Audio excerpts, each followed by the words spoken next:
something very basic goes on before you can do any work. Okay? So it's almost like learning a foreign language. Okay? So computer science, we have our own language. Geography has a different language, right? So, and you have to learn that. For example, you remember the word buffer? In computer science, what does buffer mean?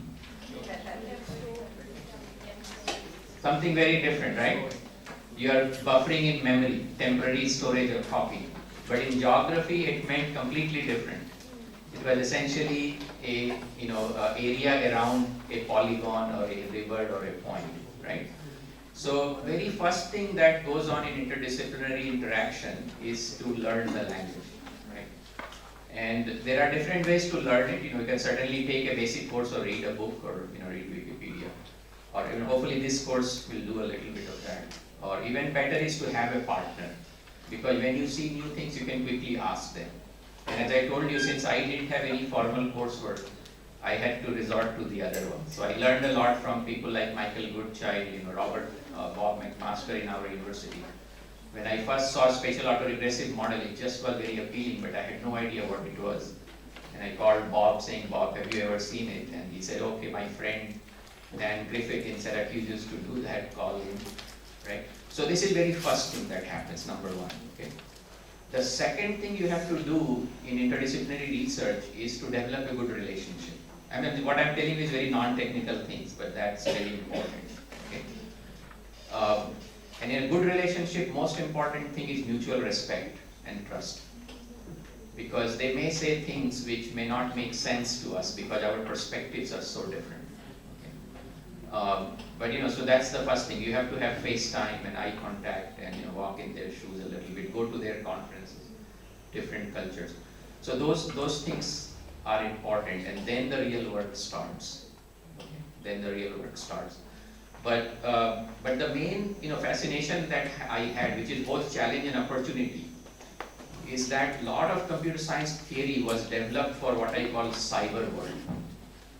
They were not very interested in physical world, except robotics, graphics, computational geometry, and now spatial computing. Okay?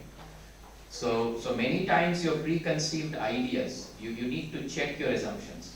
Many things we take for granted in computer science break down as you come to real world. Right? And I will give you one or two simple examples. I already gave you one from statistics. Right? A lot of statistics we learned doesn't work. Okay? Let's take something from computer science. Shortest path problem. In computer science, what algorithms are we taught? Dijkstra's and A-star. Okay. Do you know the assumption? Yeah, Floyd-Warshall. Okay.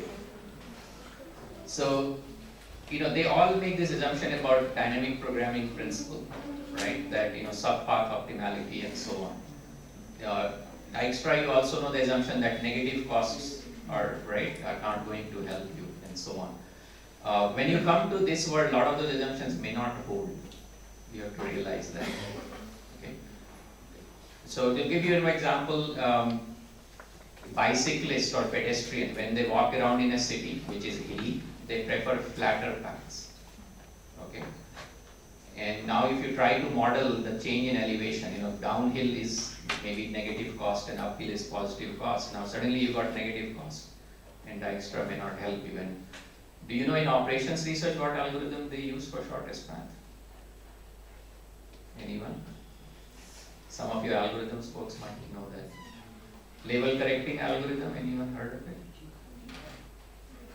It's a more complicated algorithm. What Dijkstra did was to simplify that algorithm. He made a severe assumption, but that's what we learned in computer science. Okay? So all I'm saying is that you want to come out of your comfort zone. When you come to these problems, real problems, a lot of your assumptions may break down. Okay? And you have to think afresh. And you have to be willing to say, okay, other domains contribute something. I'll give you one other example. In computer science, graphs are given to us. We never question where the graphs came from, right? Nodes and edges, nobody questions. In the road map, the graph I gave you was road intersection are nodes, road segments are edges, which means we are representing one relationship, connectivity between road intersection, right? But remember, UPS was interested in left turns. If I gave you nodes as load intersection and edges as load segment, how do you model turns? How does graph model turns? It doesn't. Graph is one relationship. Real world, I got many relationships. It's not just connectivity. It could be turn. It could be signal synchronization. Which algorithm books did you use? Do you remember? Is it the big white book? Corman? Go to Corman's website. This is a challenge problem. How do I minimize turn?